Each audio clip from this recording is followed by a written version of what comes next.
काशी में एक ब्राह्मण थे, वो निसंतान थे। आराधना किया, बाबा प्रसन्न हुए।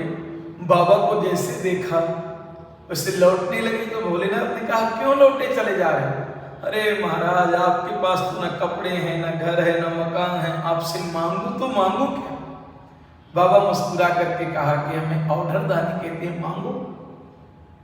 तो बोले कि प्रभु मेरे संतान नहीं है, एक संतान दे दीजिए।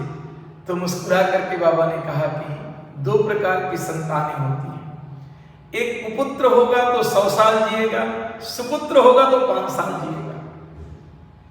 ब्राह्मण ने कहा कि मुझे सुपुत्र ही चाहिए। बेटा का जन्म हुआ, धीरे धीरे करके प्रतिभावान बेटा बड़ा होने लगा।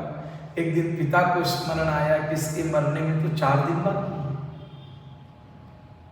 महात्माओं से, ब्राह्मणों से पूछा तो बोले कि अभिवादनशीलस्य आयुर्विद्या यशोबलम, जो नम्र होते हैं, अभिवादन करते हैं, प्रणाम करते हैं, उनकी आयु बढ़ती है।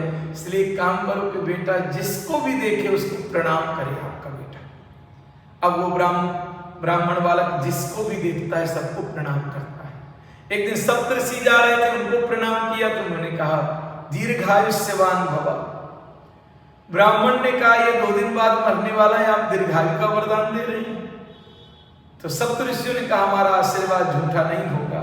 लेकर के ब्रह्मा जी के पास पहुंचे, सप्तऋषियों ने प्रणाम किया, उस बालक ने प्रणाम किया। ब्रह्मा जी ने कहा दीर्घायुष्यवान भव।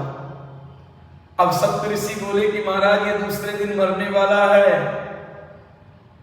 परंतु हमारा तो पीछा छूटा, आपने बोला है आप ही देखिए। अब ब्रह्मा जी विष्णु भगवान के पास में पहुंचे तो पहले ब्रह्मा जी ने प्रणाम किया, सप्तऋषियों ने, बाद में उस बालक ने प्रणाम किया। तो भगवान नारायण बोले कि तुम दीर्घायुवान भव। ब्रह्मा जी ने कहा ठीक हुआ, मेरा तो पिंड छूटा, पर ये तो 2 दिन में मरने वाला है।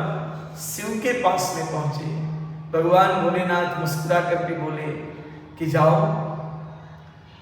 शिवलिंग के पास में बैठ के नमः शिवाय का जप करो। जब करने लगा, यमराज ने अपना पास फेंका। जैसे फेंका तो भगवान भोलेनाथ त्रिशूल लेके प्रकट हो गए। यमराज ने कहा प्रभु आपका ही विधान है, आज मृत्यु है इसकी। तो बाबा ने कहा कि जो मेरे सानिध्य में आ जाते हैं, मेरे पास में आ जाते हैं, उनकी अकाल मृत्यु नहीं होती है। तो बोले कितनी आयु दे दें? बोले जितने इनके रोम होंगे उतनी इनकी आयु होगी। करोड़ों, जब एक कल्प बीतेगा तो एक रोम गिरेगा। करोड़ों कल्प देखा। उन ऋषि का नाम मार्कंडेय हुआ।